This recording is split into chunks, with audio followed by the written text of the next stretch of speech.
Welcome to the Critical Media Studies Podcast.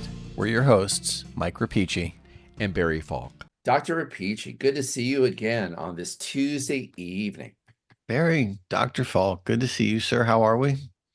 We are doing well. Good. The imperial we, the royal we, even the imperial I is doing well. Good. So tonight we are revisiting, though moving forward through Jonathan Crary's 2022 book, Scorched Earth. And the plan. We should say we read chapter 1 and talked about chapter 1. It's basically a 3-chapter book. We talked about chapter 1, and we actually had an insight. This was a landmark moment in critical media studies. We kind of reached a reversal, at least on my part. We kind of reached a reversal at the end of discussing chapter 1, and we said we would want to have one more go at Crary and discuss chapter 2. Right.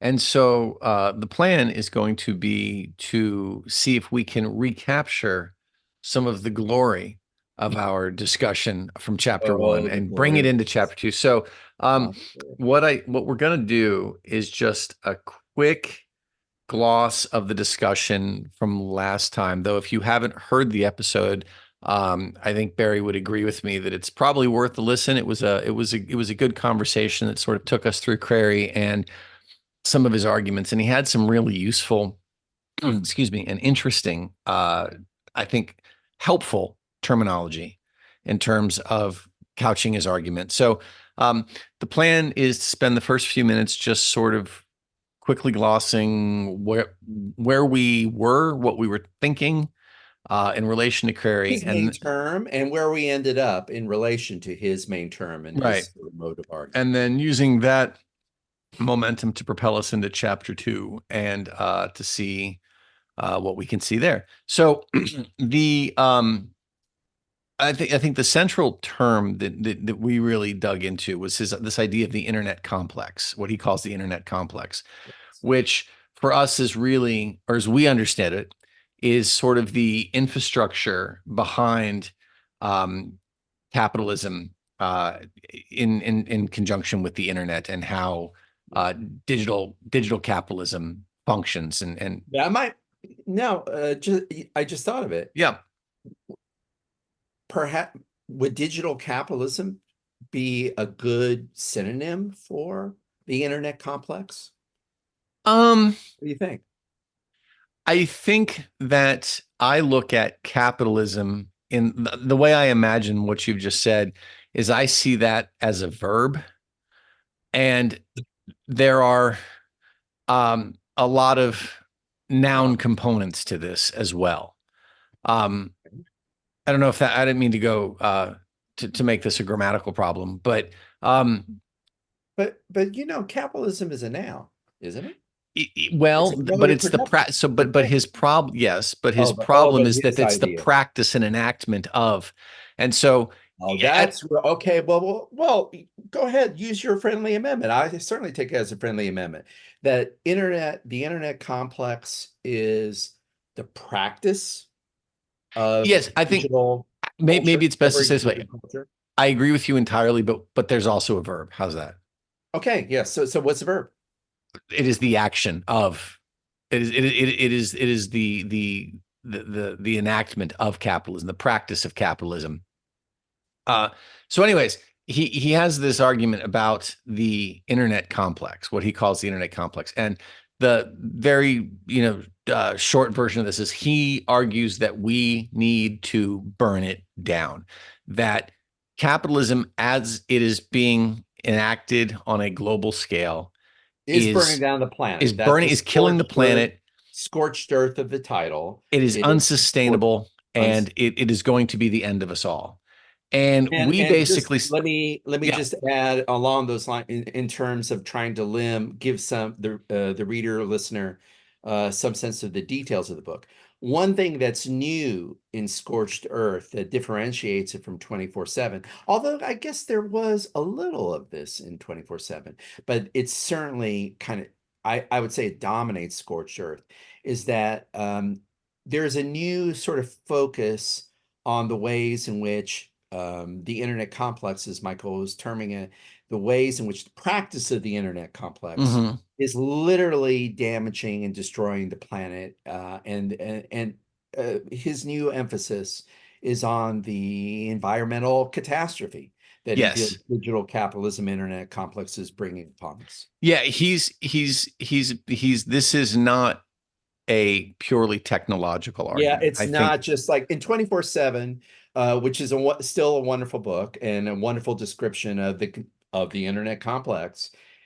There was a way in which it was a kind of phenomenology of our interactions with the internet, and that he was talking about the new time awareness or the time component. mhm. Now we have this idea of like material effects of the digital world on the planet and an awareness of that. Yeah, there's That still interconnected. arguments about it's not a departure from 24/7 though. He's still Mhm. there is still very much a temporal element to this. I think what he's Absolutely. doing is he's looking at in a way you could argue that he's looking at the effects of 24/7 capitalism and saying, look what this is doing to the planet as well as what it's doing to the human psyche. Well said.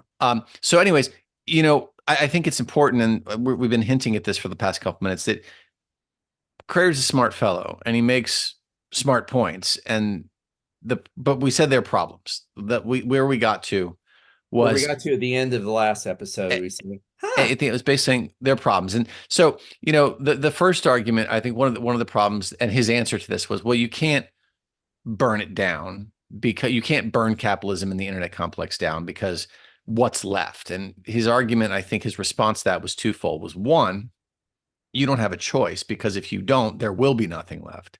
And two, which is sort of an addendum to one, from my perspective, is that, well, you're arguing that there's nothing left because capitalism and the internet complex is so entirely defining of your existence that you can't see it beyond shrunk it. your brain. It Right. shrunk your brain. So this is And all you can see. our response to that, where we left ourselves last time, was to look at the internet complex. And Barry and I spent we spent a fair bit of time trying to hash out the phrasing of this, and I still don't know that this is quite comfortable. But we argued that this is impractical on the basis that the internet complex is a pharmacon, and that we have become so poison and the cure. It's two in the same, and that humanity is sort of inextricably tied to the very things that Crary is arguing we need to burn down. So the problem arises when we say, well, essentially, to kill off the internet complex is to kill off humanity, not because we can't imagine it, something beyond that, but because we're one and the same thing. Absolutely. I mean, yeah, I'll take a pass at Yep, that. yep, yep, yep. I like what you said. I would just add one or two keywords to it. So I think where we ended up is trying to think through the pharmacological idea as articulated not just by Stiegler, but also by Marx and McLuhan in a way. And saying where we ended up was, I think, feeling that Crary was insufficiently aware of a pharmacological understanding of media technology. And that has at least two consequences. Probably going to get lost by the time I get to number two, but I think I can speak to the first one fairly clearly. In that the pharmacological way of thinking about media, as articulated by Bernard Stiegler, but I think there are also echoes of this in Marx and in Marshall McLuhan. So kind of disparate thinkers, but still it's there.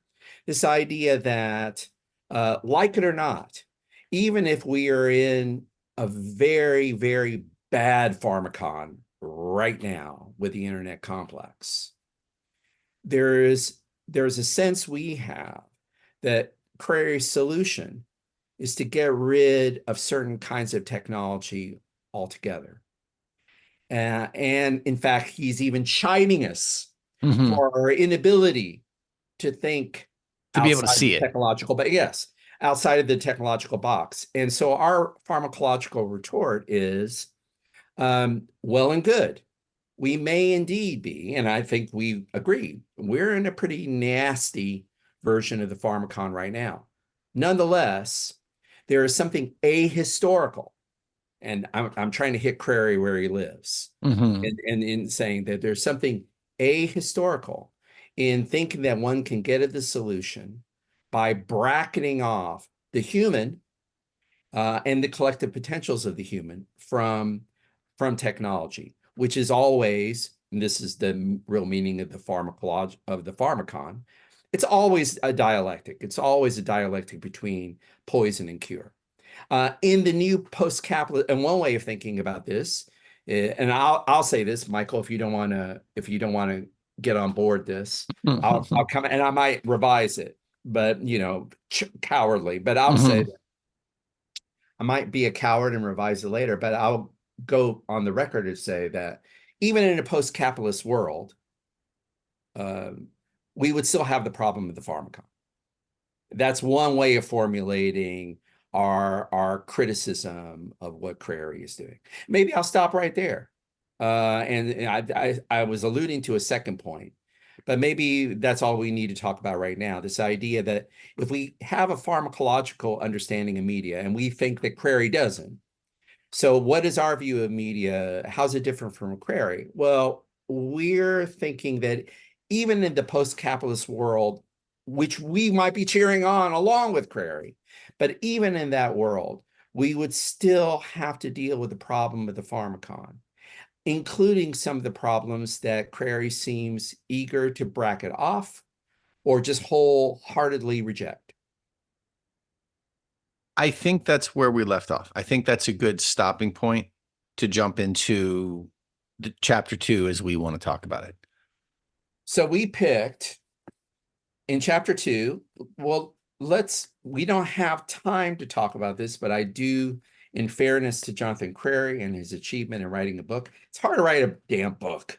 And I want to give props where props are due. We always want to do that in critical media studies. We want to be generous, Michael, don't Mm-hmm. we want that on our tombstone. We want that in our memorial. Say, oh man, he was intellectually kind. They were intellectually kind. Okay, so let me say this. In chapter 2, Crary, if there is a new ecological, environmental consciousness in Crary in chapter 1, that was great to see, right? It was powerful to see. There and a sense of the impending ecological doom that is being wrought and that is facing us as a result of the internet complex. What you get in chapter 2 is Jonathan Crary, the 19th century social historian. So I know there must be someone out there who's interested in Baudelaire. If so, Hmm. you got to go to chapter F and 2 of Jonathan Crary's Scorched Earth immediately, because there's a wonderful reading of Baudelaire's ambiguous understanding and experience Paris as exemplar and technological You know, modernity. And, I, there's a I, lot of great social history there in is, but I think that is honestly, I think in a way that's short selling it a little bit, to be honest with you. I Oh think my that God. I mean, I know, what's a short sell? I thought it was genuflecting at the well, no, ulcer. what I mean, but I wouldn't limit it to 19th century. Oh yeah. Um, Okay. I think that he does that. There was a lot in here that I found fairly compelling.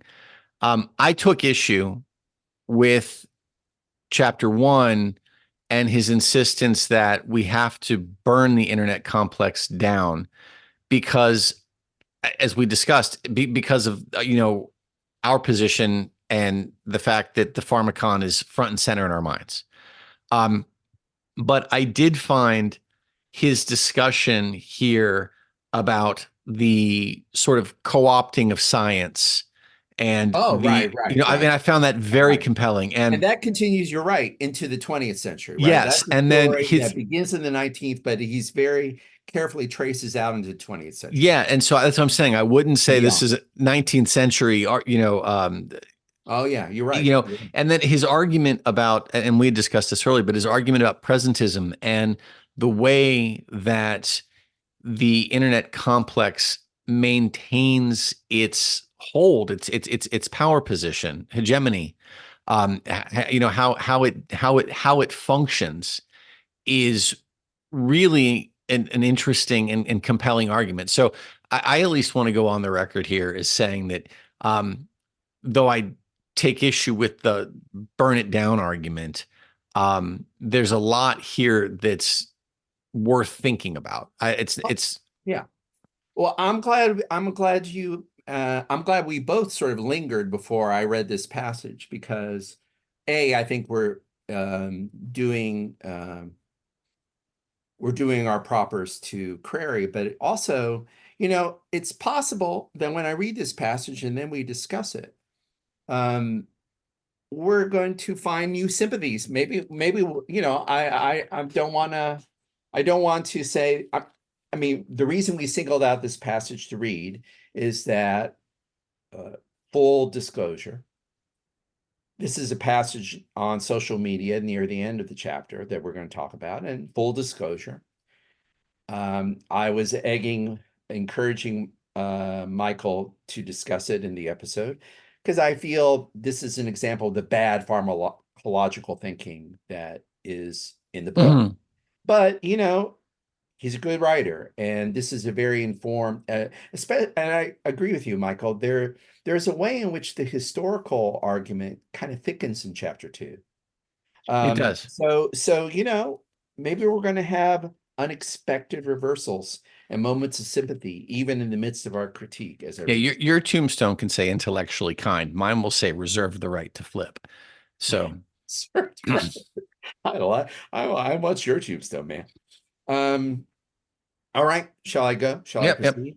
Okay, this is on whatever edition one has out there in Radio Land or Podcast Land, 83 and 84.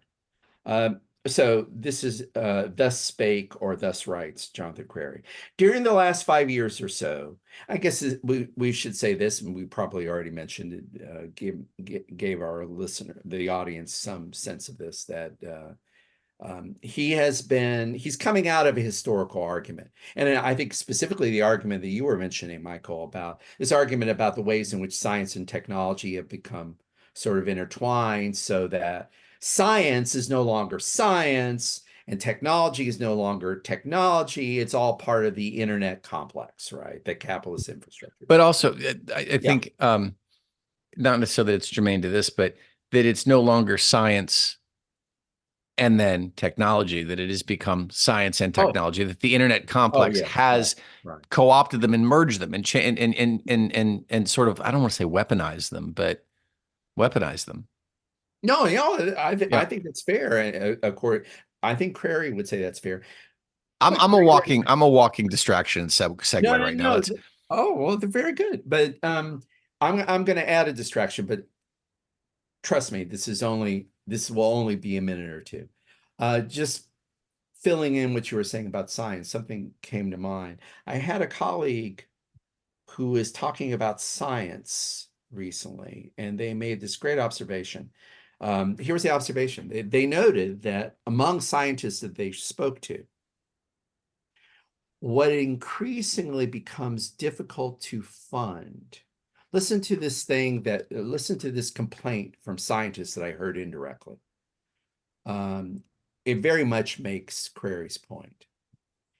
What scientists, what these scientists were noting that becomes impossible to fund recently or in recent years is this: becomes more and more difficult to fund experiments that falsify results.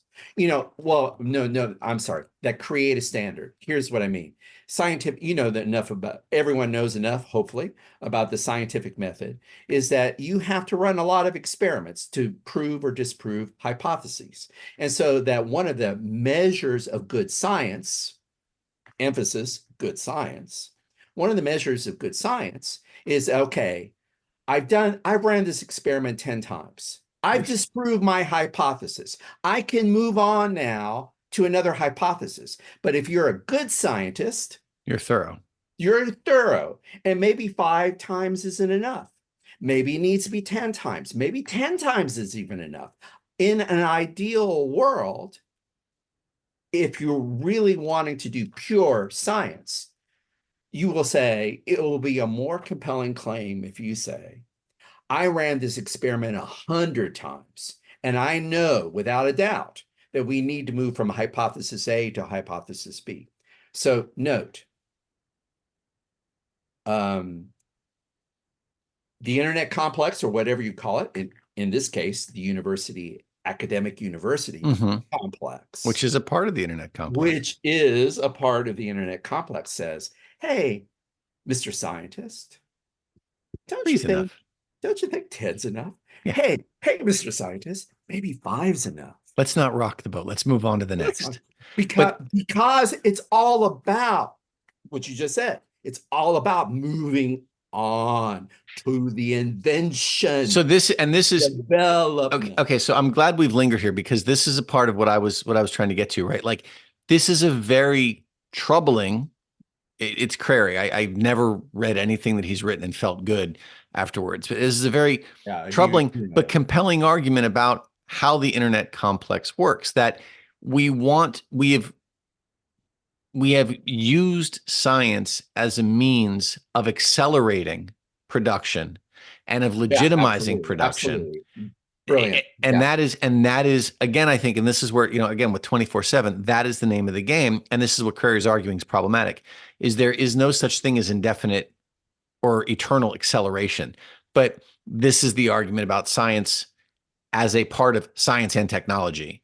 Yeah, exactly. Science becomes science, technology, development, production, mode of production. When you basically interfere, you go backwards and you say, hey, that scientific method that we're all so proud of? Maybe you basically it's what is used to legitimize R&D and move us forward. And that's it. Shall we? Let's move forward. Shall we move forward? Yeah. Yes. But I think you agree. That's kind of crucial to what he's complaining about, right? Very much. Yeah. Okay. During the last 5 years or so, as evidence of social disintegration has become impossible to ignore. He's a cheerful guy. He's fun at parties, I'm sure. Let's read that again with a proper gravity. During the last 5 years or so, as evidence of social disintegration has become impossible to ignore, there have been modifications in the oversight of mainstream commentary, mainstream media, about digital technology and social media. Basically the internet complex, right? Yep. Okay, well, how the mainstream media talks about, there have been changes in how the mainstream media talks about the internet complex. Okay, it has become permissible, for example, now to discuss particular negative consequences of various ways in which we use the internet and social media. So if I may push back, not push back, but just interject for a moment, excuse me. Please interject. This is Crary acknowledging that the myth of the internet, that what Morozov called the net delusion, right? This idea that the internet is going to be this wonderful democratizing, intellectually open, share, like this is bursting that bubble. And he's saying that we've finally gotten to the point now where we can say, hey, there's problems. Even in the mainstream media, it's admitting that, hey, maybe the internet complex ain't always that great. Right. Okay. So we got there. But is Jonathan Crary happy? Oh no, he's not happy. However, even though this would seem to be a step with him, in direction of burning something down. It's in the but you hit it. It's in the direction of burning something down. But is it burning something down? No. And in fact, he's worried it's going to keep us from burning it down. Yes. That we can't have. So let me continue. However, anything deleterious, I can't believe I said that properly, must be presented as remediable within the continuing operations of global systems. Now, and that's his problem. This is sort of like he's acknowledging reform it We could just reform it. We could just tweak it a little bit. It'll be okay. So is this him acknowledging the pharmacological nature? Well, perhaps it is. Certainly, what I'm about to read, I think, are from the headlines that I'm about to read. They do read. Let me read this, and Let me then stop. Let me we'll stop. return to it. But I'll return directly to your Yeah. question if to read it. Okay. So moving on. And here he's quoting headlines, newspaper headlines, journal headlines. How media, he's quoting certain articles that now are, coming to light in the mainstream media. Quote, how media literacy can save our plugged in world, unquote. Embrace the good and avoid the bad in a digital age, unquote. How to build a healthy relationship with technology. I love that one. Quote, raising kids to thrive in a connected world, unquote. So he's arguing that there are all these titles. You can now publish and have discourse. A pharmacological point, yes. Argument that makes a pharmacological point that says, yes, there's poison out there, but there's cures here. Right. They're corrective. Right. Okay. It is a drug, and sure, you can misuse a drug. Right. But if you take it properly, it's going to be okay. And so he's quoting these pharmacological, would seem to be pharmacological headlines or articles, titles, right? But he's allergic to the pharmacon, right? As he makes clear here, and I'll just read this bit and stop for your elucidation, Dr. Rapici. On the other hand, any suggestion that a livable planet, so there are these concessions. On the other hand, resuming from Crary, any suggestion that a livable planet would necessitate a radical remaking of our lives and a refusal of the products and services the consumerists drive, right, that drive the growth and wealth of mega corporations is unacceptable in this media sphere. It's important to recognize the more menacing implications of this recent spate of seemingly balanced, i.e., dare I say it, pharmacological, balanced dialectical pharmacological formulations.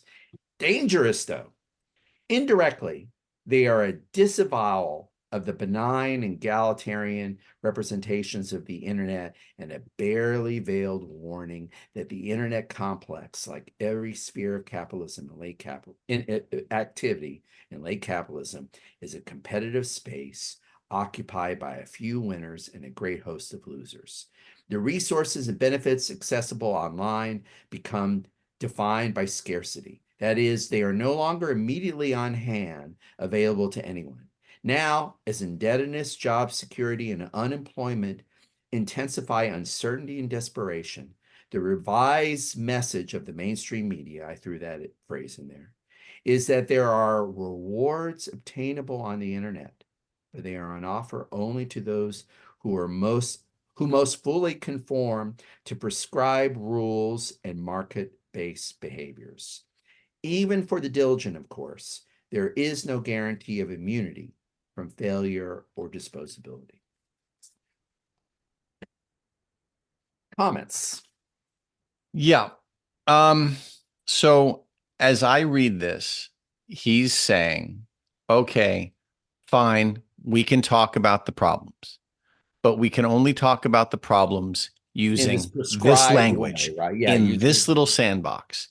Right. And he's basically arguing, look, on the surface, this looks good, but this is still a very controlled narrative. It's a very controlled discourse, and it is not one that moves the needle. It's one that appeases people. Yes. It provides the illusion of empowerment, but it keeps all the pieces in place. And in doing so, perpetuates the complex. Right. And not only does it not, I think he's arguing that it's dangerous because not only does it not move us to where we need to go, i.e. scorched earth, it placates us. It gives us the illusion that we've done something, and makes us that much more docile to be manipulated and subsumed by the problem. it doesn't disrupt the power structures. It at all. reifies the power It structures. reifies, it reaffirms him. Brilliantly said, Dr. Rapici. And I'm just going to add one little fillip there that I just know. I'm glad to read that paragraph aloud because actually I do want to give Crary more props for that final bit. So it's everything you said. You said it wonderfully. I'm going to add one thing about it that I just noticed in those closing sentences. Um, and I think I have no disagreement with him on this, on any of the points you made or on this point. He also says that, look at this, underneath it all, this is such a pure example of the internet complex that this discourse is not only doing all the things you said, it reproduces the most common discursive trope of capitalism, which is competition. That everything, whether it's education or the internet, everything becomes a matter of competition. There's always, in fact, his argument, and it's a really powerful argument. I don't know if I have an argument against it actually, but he says it's not the pharmacon really. I still think I'm going to make my argument that he's insufficiently cognizant of the pharmacon. But here in those last sentences, what I sense he's saying is this: it's not genuinely pharmacological. This discourse appears like a pharmacon, but it's not really. It's the old capitalist discourse of, listen, the internet is like everything else. It's like sports. It's like every other, it's like education. It's like whatever. There are winners and there are losers. And the winners are winners for a reason. And the losers, they're losers for a reason. So it's not dialectically balanced like the pharmacon. He says, no, this discourse is really reaffirming the old familiar capitalist discourse, economically driven discourse that there's a system. You either do it well or you don't do it. There's work. You do it well or you're a loser. So I think I think sports are a good analog for this because if you look at it, the myth of sport and competition is that on any given day, anything can happen. Right. And that's that's his it. argument. That's not his, excuse me. That's sort of the capitalist argument, right? That That's on the any capitalist given argument. He day, said you that have capitalist argument's here. you have a smartphone, you have a computer, you have access to the internet, you have access to all this stuff. And you realize that in sport, again, sports is one of many, many examples of this, right?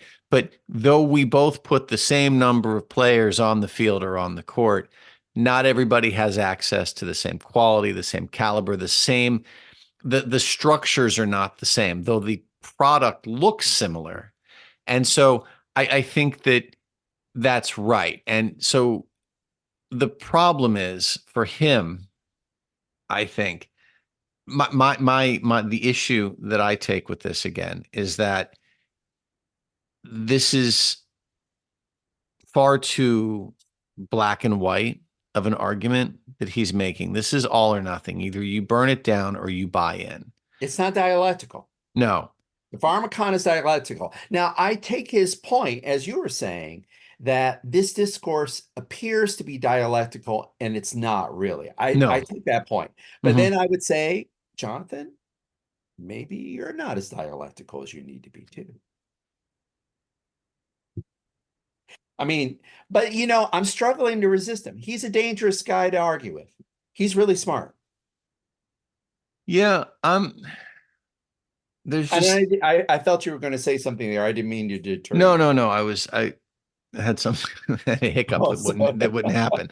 Um, yeah, the problem is that you know I think that if we look at media as I guess the problem is he's looking at this as if the internet complex and capitalism as our mode of production is the only yeah, input output that this right, complex creates. He's not looking at right, this right. in terms of well, in a way, I take that back. I was going to say he's not looking at this in terms of Hmm.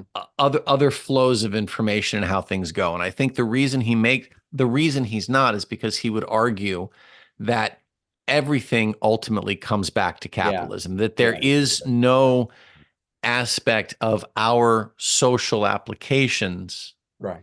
that isn't a part of the internet complex, and that all of this That is fuels it. Yeah. capitalism, right? That is it exactly. And so thank you for that, because I think that's exactly it. He really does want to come back to capitalism as being the final explanation in the last instance of interpretation.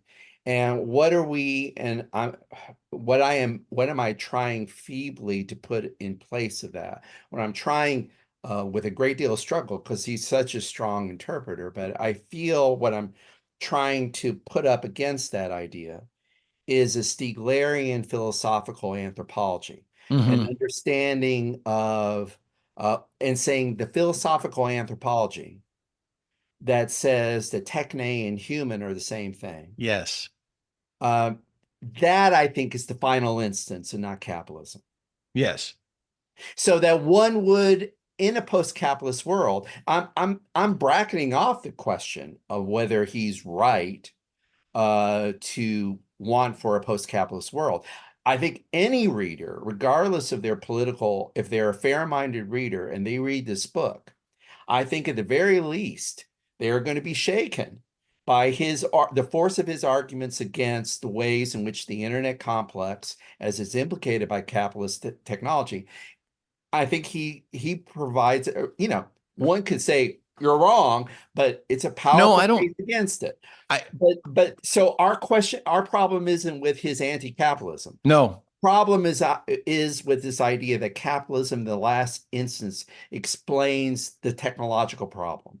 And we're saying we want to think about a strand of philosophical anthropology that is a more adequate explanation of this problem in the last instance. Yes.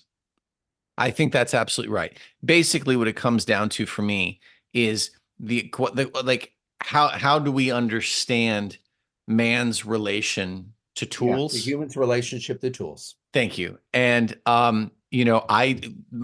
we seem to be kicking back at this notion that you can split them and create something Exactly, exactly. That's the distinct. philosophical anthropology that I think Stiegler and Heidegger and Marx, Hmm. ironically enough, I think that they're all kind of onto. Marx and the Grundrisse is about this idea, as much as Stiegler and Heidegger is this idea of, the technological and the human are, they're part of the same interface. Hmm. They interface, Hmm. So or it's just really they interface, period. it's really a philosophical distinction. I mean, I don't think we're sitting here saying he's wrong. I think that if you're on our side of the philosophical fence, you say he's got really good points, but what he's asking for is simply Correct. I anathema think to the reality that you and I understand it's that this, contrary to the reality, right? yeah, Or reductive, dare I say it? It's reducing the reality that we think, that we perceive in the situation. He's being reductive by thinking of it as that kind of input output thing. yeah, no, it just doesn't work. All right. Do we do it? I don't know if we did it, I but always feel like we're I always done. feel like so I have to check and see if I can still see land here. Um, yeah, it's an interesting argument, and I think there's a lot to like here. And I also want to say that I don't think that this difference in perspective that we have from Crary makes the entirety of his argument problematic. I think there's a Oh, no, lot no, not at that all. that Not at that, all. that works and that really informs Not at all. multiple perspectives. I just yeah, this I hope we made that clear that I think we made that clear. I hope we did that. There were a lot of arguments both in this chapter. Maybe we were more negative about the chapter last time. I don't I don't remember. think so. I think the thing about it But is I feel that we talked about his many strengths in this episode. I hope we did. yeah, I just don't think you can go scorched earth. That's I think And the scorch more earth metaphor, actually, I think maybe, that's another thing. Not that we're done, we're not going to talk anymore, but I do think that metaphor maybe is part of the problem. From a technological perspective, Yeah, right. You yes. can't go scorched earth, really. If Not the if you believe in the pharmacon. not if you believe in the pharmacon, scorched earth isn't really an option when it comes to technological problems and solutions. It's not really. All right. Well, I'm ready to get off. I'm ready to get off this ride. All right. I am too, Dr. Apici. But that was a good discussion, I hope. And I hope I'm curious how many of our listeners are going to say, you guys, you're talking about Crary. Crary is so good, and you're just losers talking about. I would be very. I don't want to be called a loser, mind you, but I'm going to sympathize with that response. I mean, I could see it. Okay. People listening to this episode say, you guys are trying too hard to No, push back against Mr. Crary. Mr. Crary's right. The earth is dying. you know And what it's it is? because of the internet complex. It's that so much of his argument, I think, works. But again, given the difference in philosophical perspective, it just sits uncomfortably. And so it's kind of hard to articulate where specifically the problem is. There was a lot of mental and then verbal wrangling, trying to figure out how to articulate Yeah. what exactly didn't fit right. Yeah. So I mean, as a philosophical exercise, a thought exercise, I enjoyed it quite a bit. I just fumbled a little bit, and I'm ready to get off the Jonathan Crary ride for now. Let's do that, Dr. Rapici, and I'll thank you again for All right, another enlightening conversation, enlivening, and all these things. Barry, have a wonderful evening. We will too, pick this up again soon. You too, sir. Take care. Bye. Thanks for listening to the Critical Media Studies podcast. To find out more about the show, check out our webpage at criticalmediastudiespodcast.com.